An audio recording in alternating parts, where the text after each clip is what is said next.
Why you ever chose me has always been a mystery. All my life I've been told I belong at the end of the line, with all the other not quite, with all the never get it right. But it turns out they're the ones you were looking for all this time, 'cause I'm just a nobody. Olá pessoal, tudo bem? Sejam muito bem-vindos a esta live onde vamos falar sobre recursos infalíveis para terapias difíceis. E justamente por isso que eu estou assim, porque é basicamente assim que todo fono tenta ficar quando está diante de uma terapia difícil, não é? Nós queremos de alguma forma chamar a atenção da criança para nós. Porque a terapia difícil é aquela que o paciente não nos nota. O paciente tem comportamentos de fuga, ou o paciente não tem intenção de desenvolver uma interação com a gente. Então, consequentemente, nós não conseguimos, não temos sucesso nas estratégias terapêuticas. E aí a gente sente que o nosso objetivo terapêutico não vai para frente, nós não vamos conseguir ajudar essa criança. Então a gente tenta de todas as formas chamar a atenção dessa criança, porque nós sabemos que o desenvolvimento da linguagem depende da atenção da criança, da interação, da atividade conjunta, não é? Porque só assim que ela vai desenvolver imitação, compreensão de comandos, e, consequentemente, a linguagem compreensiva e expressiva vão se desenvolvendo aí adequadamente, né? Essa criança vai tendo sucesso na comunicação. Então, a terapia difícil é aquela onde a criança não direciona a atenção para o que, de fato, vai fazer com que ela venha aprender. Então, veja bem, a criança, ela direciona a atenção, mas ela direciona a atenção para aquilo que não vai ensiná-la a aprender. Então, muitas vezes, ela busca recursos no ambiente ou ela busca estímulos que nem tenham, talvez, no nosso ambiente, não é? Então, a terapia difícil é aquela em que a gente não consegue desenvolver um vínculo, uma interação com a criança. Então, muitas vezes a gente faz assim, ó, a gente utiliza alguns recursos em nós, não é? Para ver se a criança olha para a gente. Muitas vezes pode até dar certo, essa criança vai olhar, essa criança talvez vai tentar pegar, mas a terapia, ela é difícil porque a dificuldade da criança está em sustentar essa atenção. Então, não é só direcionar a atenção, é o sustento dessa atenção durante uma atividade compartilhada que nós, fonoaudiólogos, precisamos ter e ajudar essa criança a desenvolver, não é? Para haver ali uma troca e, consequentemente, um aprendizado. Porque o nosso objetivo é ensinar algo para essa criança, algo dentro do que ela precisa, seja dentro da comunicação ainda, ou dos níveis de linguagem, ou até mesmo das questões de fala. Então, estes são os 3 fundamentos, né, que nós, fonoaudiólogos, trabalhamos e buscamos. Trabalhar na reabilitação, na estimulação, na intervenção dos aspectos de comunicação, linguagem e fala de uma criança. Então, a terapia difícil é aquela onde a gente não consegue, muitas vezes, sustentar a atenção da criança para terminar uma atividade e ali, de fato, a gente ver uma resposta diferente, um aprendizado. Então, nós temos diversos tipos de terapias difíceis. Né? Nós podemos ter aquelas crianças que não param quietas, não param sentadas, estão sempre buscando estímulos. Tem aquelas crianças que já não mostram intencionalidade, motivação, só querem ficar no colo dos pais.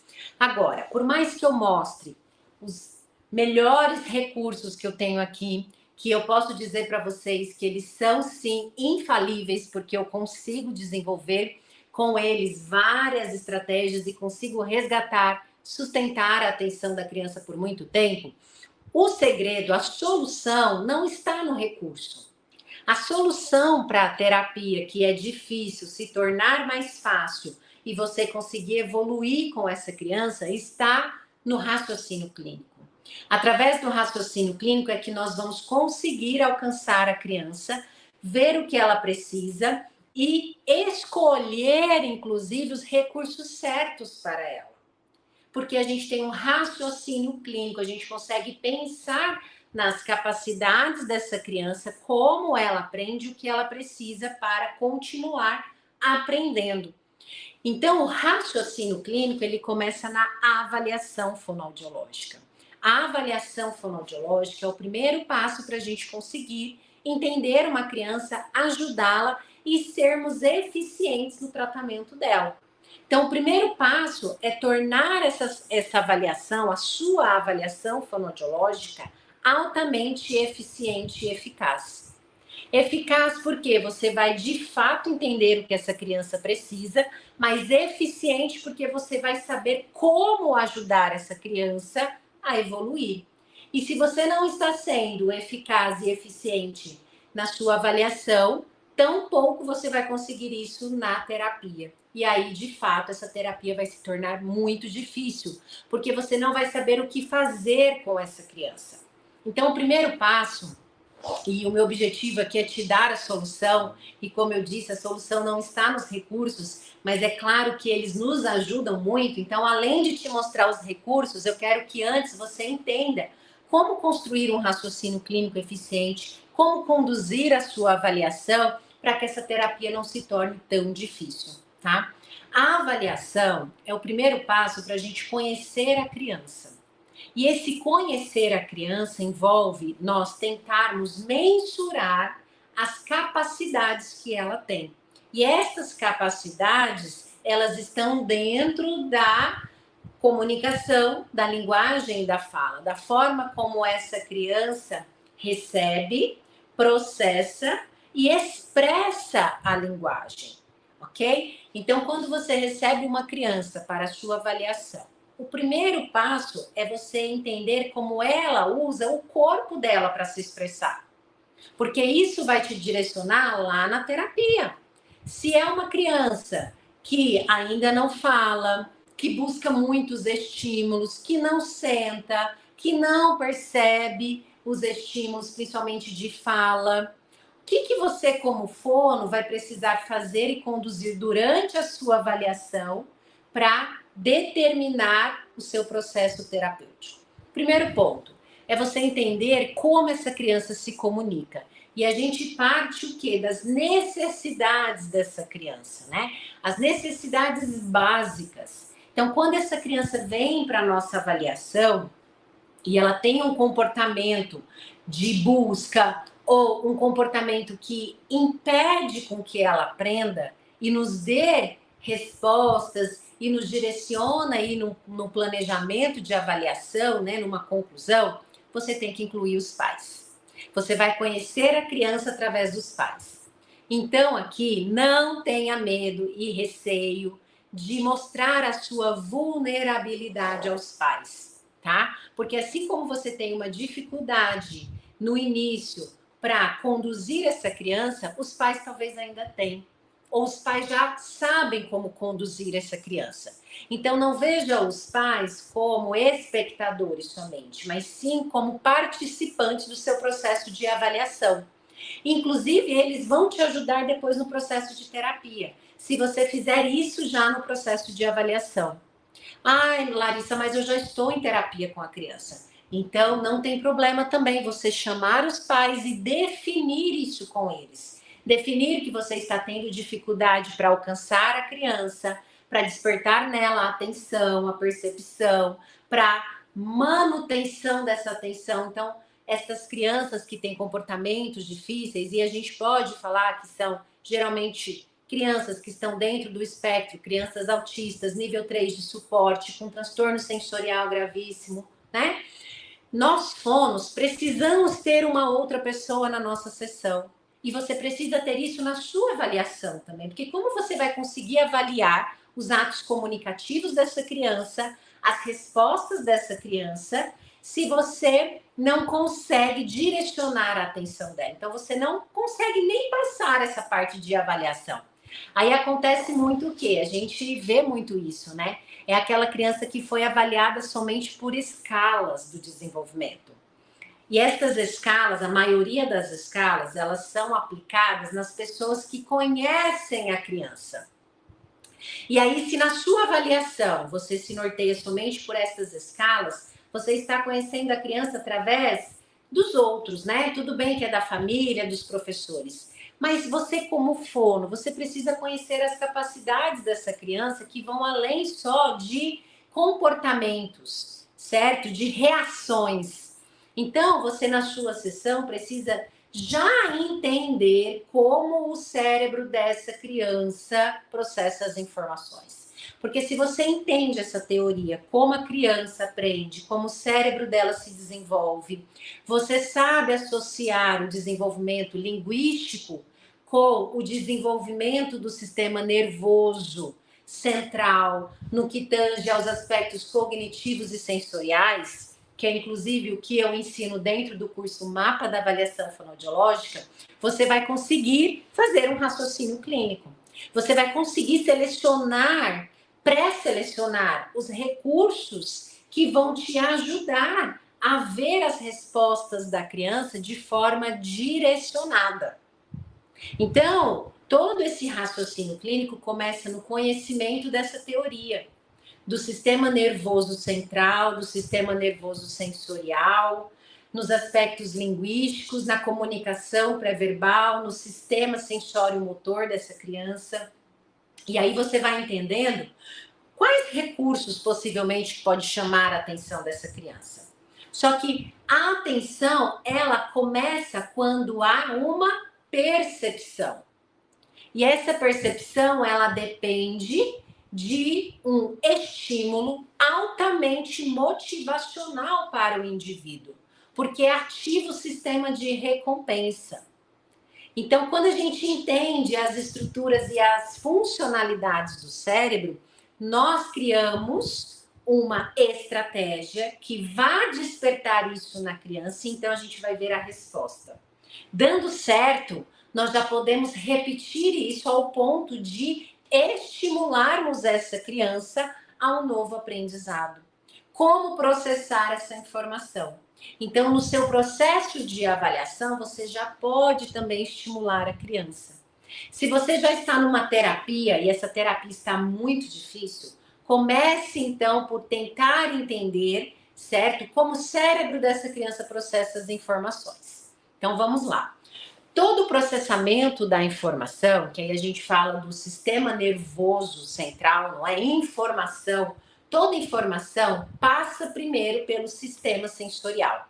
Os receptores sensoriais, que são os neurônios receptores, estão espalhados por todo o nosso corpo, certo? Principalmente aí nas células do ouvido, não é? Que captam o estímulo sonoro, leva lá para o córtex auditivo primário, para áreas associativas e depois, para se ter uma resposta, um planejamento, é ativado a área de frontal, certo?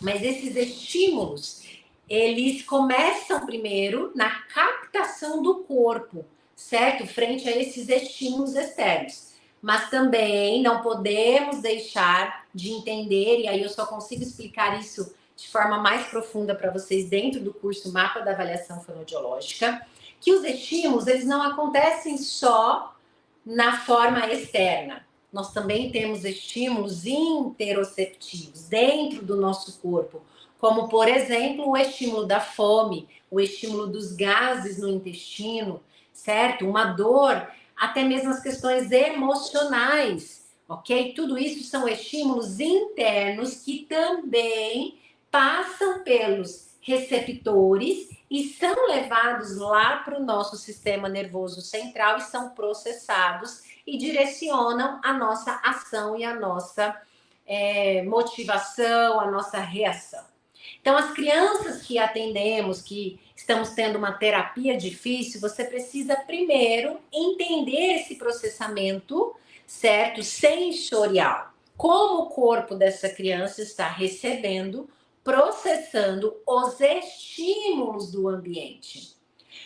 A luz do seu consultório, o ar condicionado do seu consultório, ou a sala muito fechada, sem luz, os recursos, como você está organizando esses recursos, tudo isso vem antes de você. Então não adianta você estar assim, certo? Se o seu ambiente não está organizado, você acaba tendo que competir com o seu próprio ambiente. Então, nesse processo de avaliação, é importantíssimo que você faça um raio-x do seu consultório, da sua sala, antes até de pré-selecionar os recursos que você vai usar com essa criança. Porque você vai ver aqui os recursos que eu vou te mostrar. Envolvem o quê? Bola de pilates, almofadas, certo? Bambolês, espaguete, tudo isso são recursos grandes, não só que vão chamar a criança da criança, mas que permitem essa criança explorar, jogar, porque a criança que está nesse nível sensório-motor tem dificuldade de praxis, de planejamento, tem uma dificuldade de manter essa atenção e de se planejar para ter uma resposta adequada. Muitas vezes elas não sabem dar funcionalidade para os recursos. Então, não adianta você pegar, por exemplo, um animal.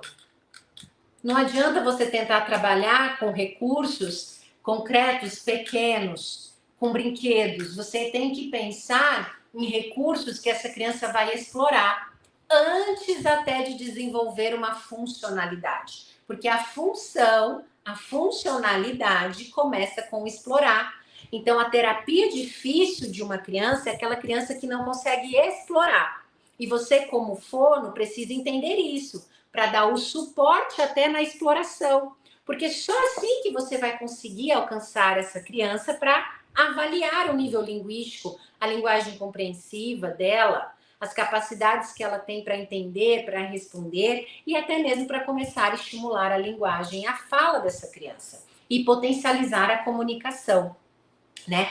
Essas crianças que têm dificuldades complexas de comunicação, e aí envolve essa base corporal, sensorial, praxis, de planejamento, nós fonos temos que focar na base da comunicação, a base comunicativa.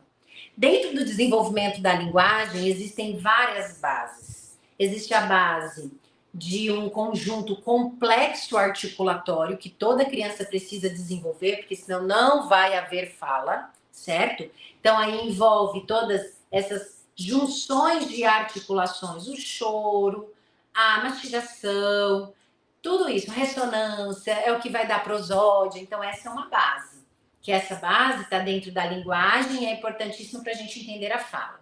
Mas existe a base do desenvolvimento neurobiológico, o quanto que o corpo, o sistema biológico, influencia no desenvolvimento neurológico de uma criança. E essas duas bases, elas vão formar a terceira base, que é a base cognitiva, certo? E aí existe a base sociocultural, e aí que a gente tem a base comunicativa. Então, como fonos que estamos tendo uma terapia difícil, nós precisamos saber avaliar essas 5 bases da criança. E aí isso a gente pode estudar por meio dos aspectos, né, envolvendo os estudos da linguística, mas paralelo a isso nós temos que entender de neurociências. Então, dentro do curso Mapa da Avaliação Fonoaudiológica, nós temos um módulo só sobre neurociências aplicada à fonoaudiologia. Porque é isso que vai fazer você entender como o cérebro da criança processa as informações e como você, fono, vai se organizar para dar os estímulos corretos e ter uma resposta adequada dessa criança para fazer uma boa avaliação e ajudá-la, é claro, né? Então, essas bases nós precisamos entender. E aí eu estava falando para vocês da base comunicativa, não é? Porque essa base comunicativa é o que faz uma criança, um indivíduo, perceber o outro para aprender com o outro. Todo ser humano precisa fazer parte de um grupo. E aí nós sabemos que as crianças autistas, elas têm essa dificuldade de perceber e de desenvolver de forma adequada ou mais esperado, mais comum, uma forma de comunicação para haver uma troca. Então acaba que a criança autista ela não consegue aprender. Por quê? Porque essa base comunicativa está muito deficitária. Então por isso que nós fonos nas nossas terapias, nós sofremos também, sofremos muito. Por quê? Porque os pais procuram-nos para que a gente trabalhe essa base e trabalhe a fala. Só que a fala está envolvida até em uma outra base, que depois a gente tem que avaliar. Será que essa criança ela tem um desenvolvimento fisiológico adequado, um desenvolvimento neurológico adequado para conseguir planejar a fala? Só que antes disso, para a gente conseguir trabalhar um aspecto motor de fala, nós temos que saber avaliar e trabalhar muito bem essa base comunicativa da criança. Que aí vão envolver, né, as questões relacionadas à pragmática, aos níveis de linguagem, à interação, à semântica. Será que uma criança que não fala, uma criança que não desenvolve ainda um vínculo e uma percepção, uma atividade conjunta, será que o melhor para essa criança são estímulos que envolvem a fala? Será que não é melhor você, como fono, falar pouquíssimo na sua sessão e utilizar mais esse explorar dos recursos que você pré-selecionou, mesmo que talvez a criança ainda não tenha uma intenção de aproximação, mas o fato dela estar, primeiramente, confortável no seu ambiente, porque se uma criança não estiver confortável no seu ambiente, não tem como passar disso, você não vai conseguir vínculo, não vai conseguir percepção e atenção.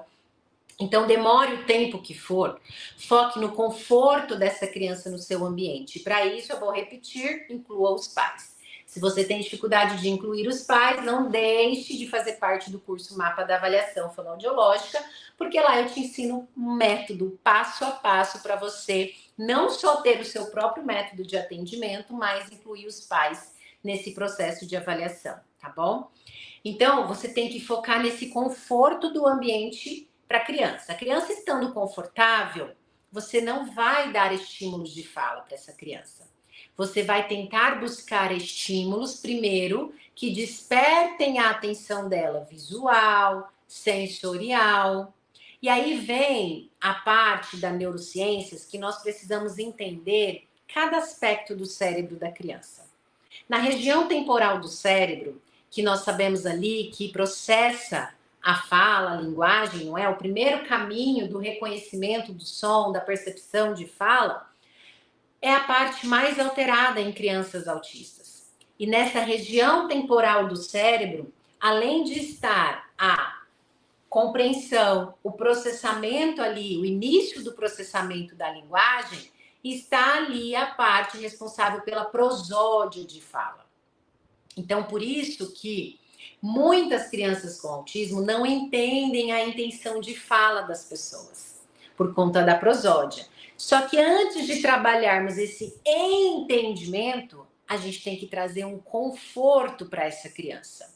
Porque pensa você, uma pessoa falando contigo e você não entende nada do que ela fala, isso te irrita, isso te deixa desorganizado. É essa sensação que as crianças têm em nossos consultórios quando nós fonos damos muitas demandas de fala. Então, por isso que nós temos que ter recursos infalíveis para essas terapias difíceis, porque nós ainda não vamos usar tanto estímulos de fala, mesmo sendo fonos. Por quê? Porque nós temos que trabalhar primeiro essa base comunicativa da criança. E essa base comunicativa envolve o quê? Os receptores sensoriais, captando essas informações, levando lá para o córtex auditivo primário e muitas vezes até ativando o sistema de recompensa da criança. Esse sistema de recompensa ativado, essa criança vai ter o quê? Uma intencionalidade. E essa intencionalidade vai dar a praxis, o planejamento de uma ação. Muitas crianças podem falhar aqui, como eu disse, talvez você está usando um super recurso, essa criança percebeu, tentou pegar, só que ela não continuou. na exploração com você, tampouco percebeu o que você estava falando. Por quê? Talvez pode ser um receptor que foi fraco, um receptor, um neurônio receptor que foi fraco, que se perdeu, e logo outra coisa chamou mais a atenção dessa criança, mas pode ser porque essa criança falhou no planejamento de exploração. Então, muitos fonos, por não entenderem isso, não dão o apoio de exploração para a criança. E nós temos que dar esse apoio de exploração, porque a criança não tem como desenvolver o planejamento e a praxis se ela não tiver um apoio. Inclusive, por isso que algumas crianças com autismo, já é possível até vermos o nível de suporte dela, não é? E muitas transitam até nos níveis de suporte. Uma criança pode ter suporte 3 para uma determinada tarefa, para outra suporte 2 ou 1. Então, como fonos, nós temos que entender essas capacidades da criança para começarmos a mensurar onde que ela tem mais dificuldade. No nosso planejamento terapêutico, nós não vamos partir de onde ela tem mais dificuldade, que muitas vezes é até na compreensão da linguagem, na velocidade do processamento da informação, no planejamento da resposta. Nós precisamos partir de onde ela consegue. Então, essa criança, pensando na base mesmo de tudo que é necessário para uma criança aprender, ela tem percepção? E aí você tem que selecionar os recursos para avaliar isso. Então, você vai tirar tudo que é possível do seu consultório, da sua sala, tudo que é possível, que eu digo assim, cadeira, coisas no chão, se possível, um armário fechado com chave, se melhor ainda, se for possível, um armário suspenso no alto, certo? Tem um chão livre na sua sessão. Se você é fono que trabalha com crianças autistas, níveis 3 aí de suporte, que precisam de espaço, você está tendo dificuldade nas suas terapias, comece por arrumar o seu consultório de uma forma que você tenha espaço para essa criança andar, para essa criança pular, para você correr com ela, tá? O meu espaço aqui não é grande, mas eu não tenho muita coisa no chão, tá? Eu tenho tapete, eu tenho grama, e aí eu vou deitar com essa criança e eu vou desenvolver uma atividade muito corporal com ela, explorando sempre o corpo, tá? Mas se você liberou o ambiente, você já ganha mais oportunidades dessa criança tentar buscar os recursos que você tá tendo ali, né? Então, por exemplo, isso aqui talvez nem chamou a atenção da criança, esse negócio que a gente pôs na cabeça, né? Nem chamou a atenção da criança. Talvez o que vai chamar a atenção dela pode ser isso aqui, né? O espaguete. Talvez o espaguete chame a atenção dela. Mas pensando nessa ajuda do explorar, o que você tem que fazer? Você tem que dar o modelo para essa criança. É claro que você tem que estar sempre antenado, vendo se ela está buscando e está tendo intencionalidade. Mas se ela só olhou, se ela não olhou, você tem que explorar para essa criança ver. Só que esse explorar não vai ter fala. Você não pode ficar assim, olha o que a tia está fazendo, olha que legal! Eu sei que é difícil, gente. Muitas vezes eu assisto alguns vídeos meus, porque eu filmo, né? E eu falo, ai meu Deus, Larissa! Só falta me bater, assim, porque nós somos seres humanos também, né, gente? Nós erramos, e às vezes a nossa motivação é tão grande, a gente quer tanto que essa criança nos perceba, né? Mas a gente tem que se policiar, e quanto mais a gente vai se policiando, mais a gente vai aprendendo. Então, muitas vezes eu vou explorar isso daqui só com a minha expressão do rosto, porque eu não estou dando muitas informações para a criança, entendeu? Lembre sempre, a fala pode ser muito ruim para a criança, o estímulo de fala. Ela não consegue perceber a gente falando, perceber o nosso corpo, perceber esse objeto. Ela não consegue ter essa percepção de profundidade e tampouco associar dois estímulos, auditivo e visual, sem falar no estímulo do corpo, né? Igual aqui, a sala tá mega gelada.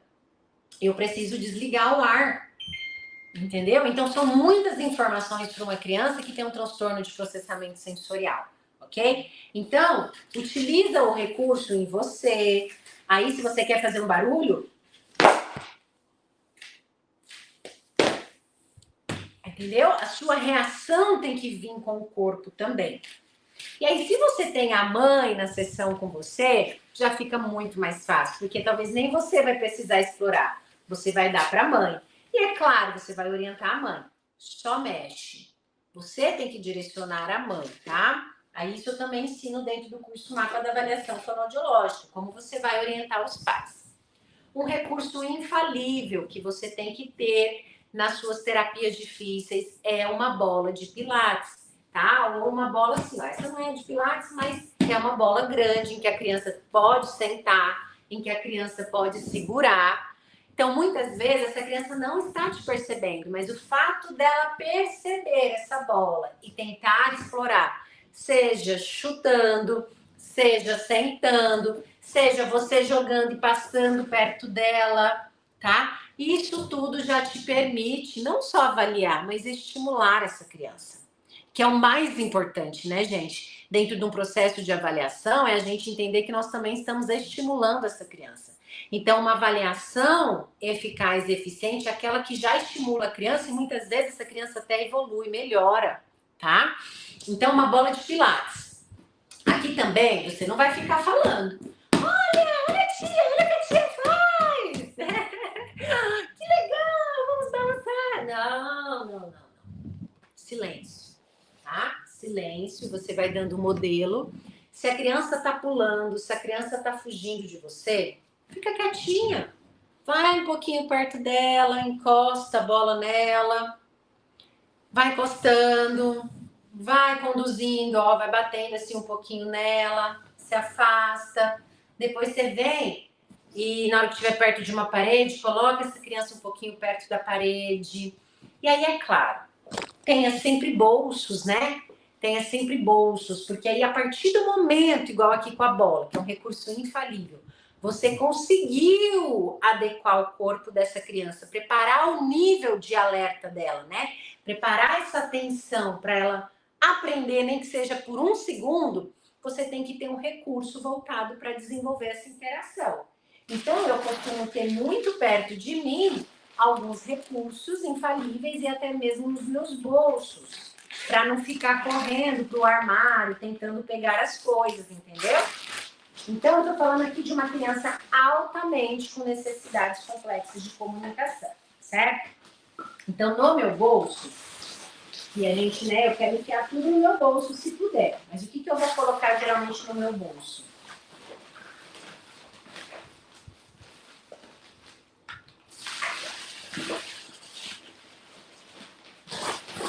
Não tá aqui o que eu queria um fio dental para mostrar para vocês, tá? Fio dental é maravilhoso também, mas vamos lá. Você tá aqui com essa criança, você conseguiu uma atenção dela, ela tá explorando a bola. O que é que você vê? Você pode vir, ó, com uma fita, né? Você vem com uma fita e é claro que você já tem que estar preparada. Isso tudo, né? Você tem que preparar antes, então não pode fazer igual eu aqui, ó, já perdeu a pontinha. Então, se eu separei o recurso antes, eu já deixo no jeito de puxar, porque essas crianças que a gente tem dificuldade na terapia, elas são muito rápidas em perder a atenção, em buscar outro estímulo e em fugir, tá? Não deixa a criança perceber que você está dando demanda para ela. Então, aqui eu não vou pedir para ela fazer alguma coisa. Essas crianças que você tem aí, que está difícil na terapia, diminua as demandas. Deixe essa criança explorar mais, mas explorar com o seu direcionamento. Então, aí aqui a criança está na bola. O que eu vou fazer? Eu vou entrar na frente dela e vou, ó. Aí eu vou pôr aqui na bola. Aí eu vou ver se ela pega. Se a criança aceita toque, se a criança não está naquele momento que ela já te percebeu, tá tudo bem, ela só não está desenvolvendo uma interação, uma atividade conjunta contigo, pega a mãozinha dela, ó.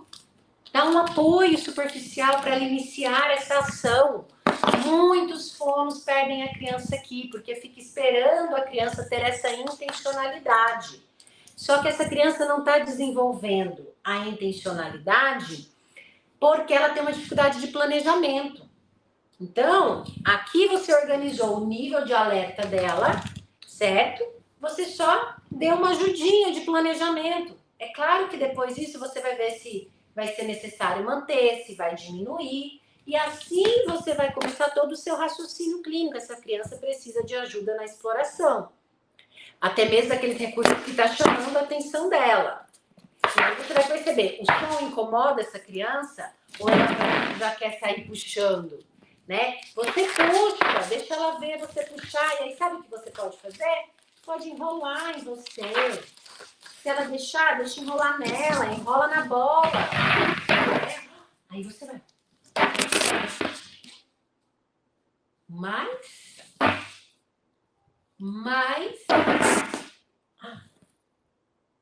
Entendeu? Aí você vai ver se tá chamando a atenção dela, se tá desorganizando, né?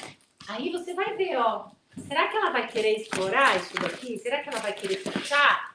Isso tudo você não deixou preparado para essa criança, né? Você foi construindo conforme ela foi se desenvolvendo na sua sala. Só que você tem que ter o controle da sua sala.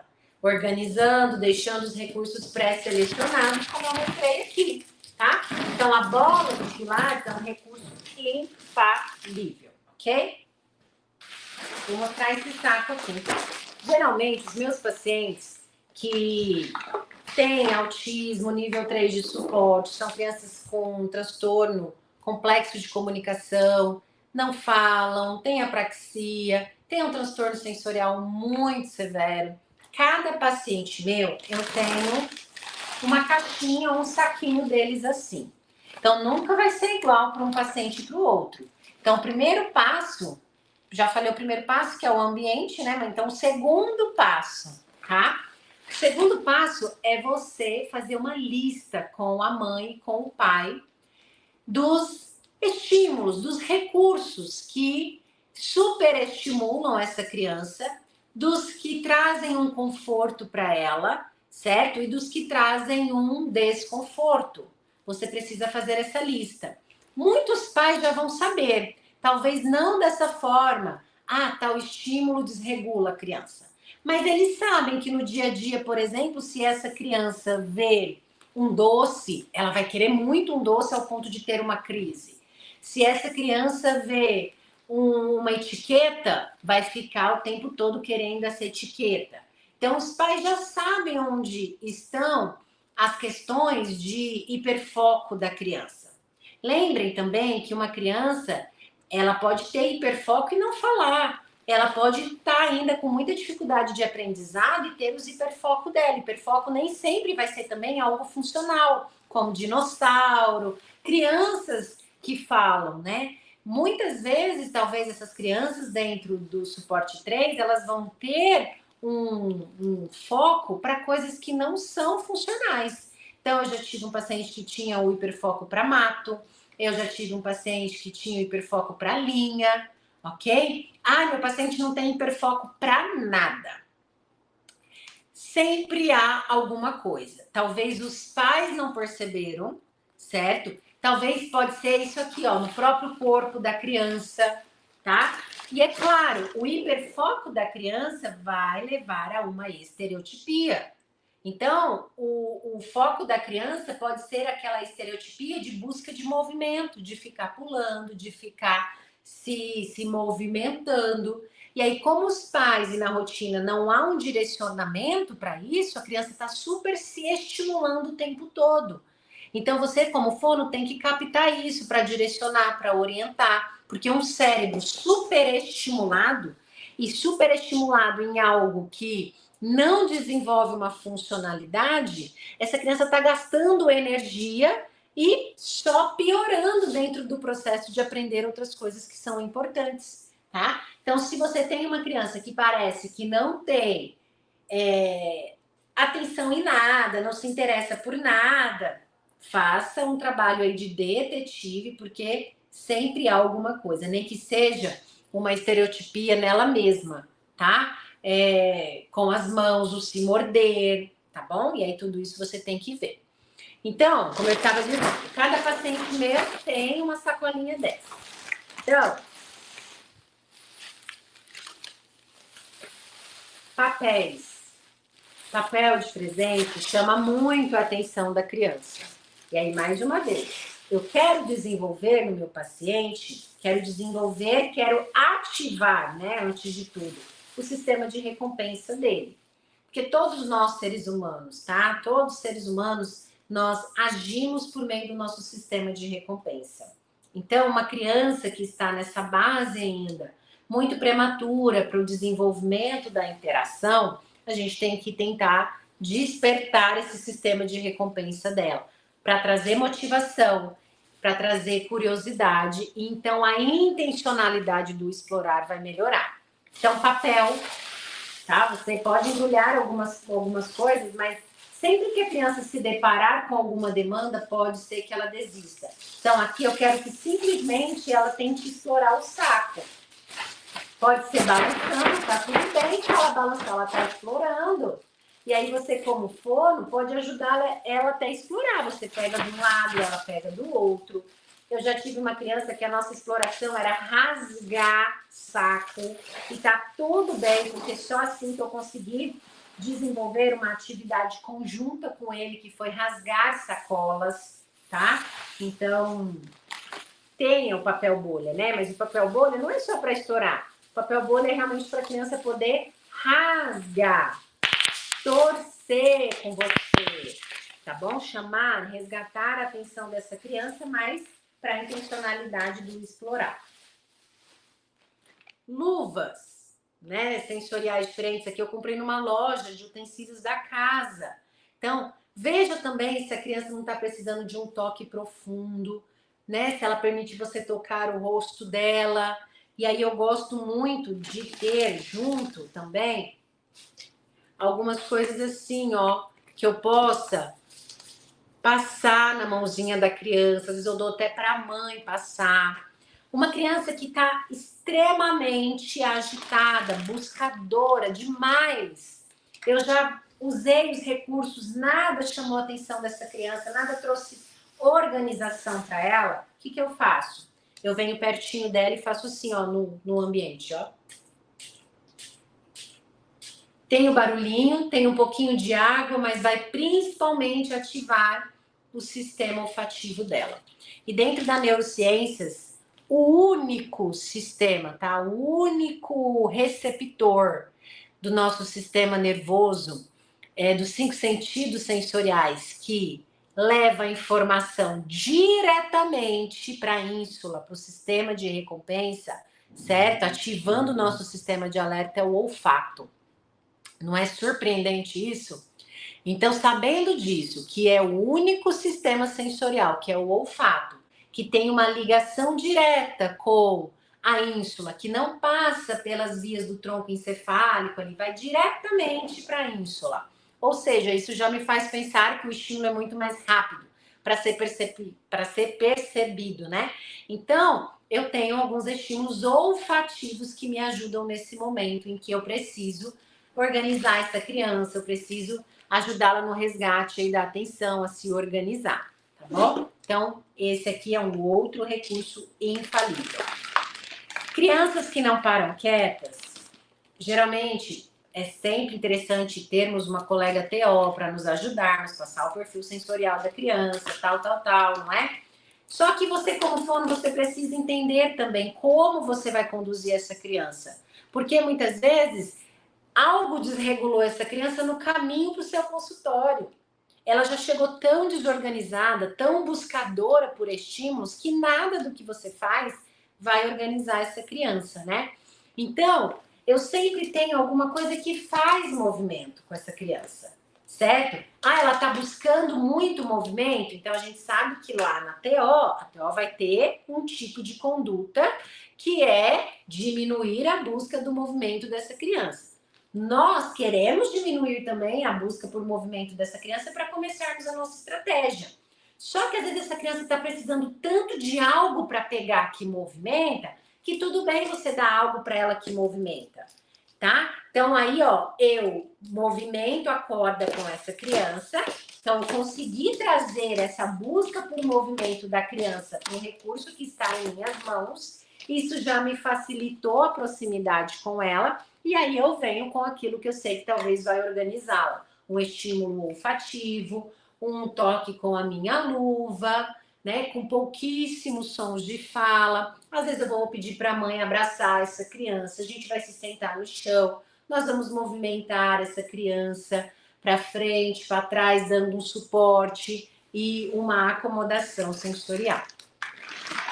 Por isso que eu tenho massageadores, tá? Então esse aqui, ó, aí eu consegui pegar essa criança, abraçá-la, a mãe deu um apoio, eu venho aqui nas costinhas da criança e vou fazendo uma massagem. Muitas vezes eu dou isso aqui para a mãe faz a massagem nas costas da criança enquanto eu sento de frente para a criança e começo a minha terapia. Então a mãe acaba sendo a minha assistente, tá? Então a mãe coloca a criança aqui, né? Sempre a gente precisa dar esse apoio e suporte, principalmente essas crianças que não sentam, que têm dificuldade de sentar. Então eu sempre começo com a bola, essas crianças sentando na bola, eu conduzindo elas para sentar na bola, às vezes no colo da mãe, e aí eu sempre vou apoiando com algum massageador para dar essa sustentabilidade, essa acomodação sensorial. E eu na frente da criança começo então a minha estratégia ali de desenvolver com ela algo dentro do meu objetivo terapêutico, tá? Papel higiênico, gente, rolo de papel higiênico. E aí eu vou te falar, nós aprendemos muito também com as crianças dentro do desenvolvimento típico. Preste atenção que as crianças com desenvolvimento típico buscam. Se uma criança com desenvolvimento típico vê um papel, um rolo disso aqui, essa criança quer abrir. Então, a criança que não está dentro do desenvolvimento típico, né? Ela está com desenvolvimento atípico, isso aqui também vai chamar a atenção dela. Só que ela vai ter uma dificuldade de explorar isso daqui. E muitas vezes ela vai explorar de forma que para nós vai parecer que não é funcional. E está tudo bem, porque o nosso foco ainda nem é na função, certo? Nem é no reconhecimento de um papel higiênico, e sim na atividade compartilhada. Então, a partir do momento que a gente consegue ir melhorando esse tempo de atividade compartilhada, numa exploração, você vai ver que a sua terapia, ela pode estar sendo difícil, mas você está evoluindo com a criança, que é o mais importante, né, gente? Evoluir com as crianças. Ó, um frasquinho vazio, ok? Então, o que eu faço? Ó, ventinho, mas também vem um cheirinho, estímulo olfativo, ó, maravilhoso. Então, aqui eu vou ver, vou chamar a atenção da criança. Ela pode fazer assim, mas depois, o que é isso? É gostoso, porque faz um ventinho. Aí eu vou ajudar com a mãozinha, vamos explorar, vamos começar a desenvolver o planejamento da exploração. Meias. É muito importante também termos isso. Por quê? Porque além de ser fofinho, a gente pode começar a explorar o corpo junto. Então, como fonos, nessas sessões, nessas terapias difíceis, a gente tem que ficar por tempo que for nessa exploração do corpo da criança, tá? Então, por isso, tenham recursos que permitam essa criança movimentar, explorar. Então, isso aqui é muito legal, isso aqui chama muito a atenção da criança, explanador. Folhas. E aqui, por exemplo, ó, você pode trabalhar de se esconder, você pode brincar de cosquinha, você pode brincar de movimentos. Eu sempre gosto de ter 2, tá? Para eu fazer, dar um para a criança, mas enquanto eu dou o apoio para ela fazer, eu faço com o meu também, para ir diminuindo o apoio.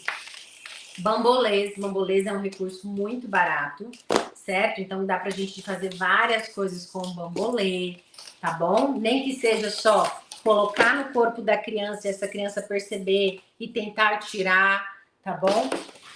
E almofadas.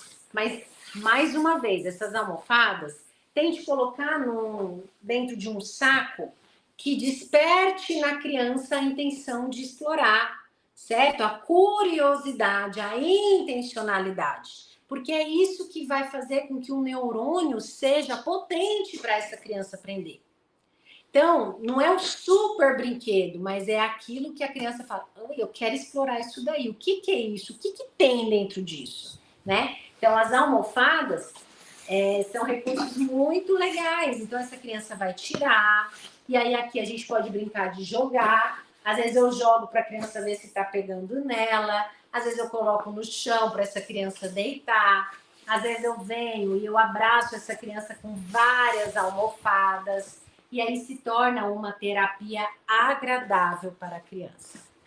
Muitos recursos, não é? Já dá para ajudar aí a melhorar essas terapias difíceis, não é? Então, estamos juntos. Não deixe de estudar, de aprender mais sobre a avaliação dessas crianças, tá bom? Tenho certeza que as terapias vão deixar de ser difíceis a partir do momento que você melhorar a sua avaliação. Então, para isso, temos o curso Mapa da Avaliação Fonoaudiológica, tá bom? Um beijo, muito bom estar com vocês. Tchau!